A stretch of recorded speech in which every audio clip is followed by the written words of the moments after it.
నేను ఇస్తే చూడు వాళ్ళ అక్క కూడా వచ్చి ఇచ్చింది. ఆమె తింటుంటే వచ్చి సగంలో వచ్చి ఇచ్చింది. ఉండని ఆగు, చెల్లి నడుస్తుంది ఒక 2 minutes ఆగు. చెల్లి నడిపిద్దాం. వాక్ అని చెప్పు. వాక్ వాక్ వాక్ వాక్ చెల్లి వాక్ అని చెప్పు. వాక్ చెల్లి ఇల్లు వెళ్ళు.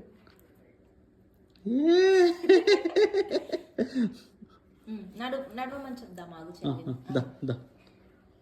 Walk walk. దాదికి అద్రిక వాక్. కమ్ కమ్ కమ్ దాది కమ్ కమ్ కమ్ తల్లి కమ్ కమ్. ఒకటి దాదికి కమ్ అద్రిక ఒకటి దాదికి రా. దాది రా నాన్న చిట్టి తల్లి. అద్రిక ఇంతసేపు నిల్చుంది కదా, ఇక్కడ వచ్చి కమ్మని చెప్పు. ఇక్కడ రా అద్రిక. అదే కదా అక్కడ ముంగటికి వెళ్ళు.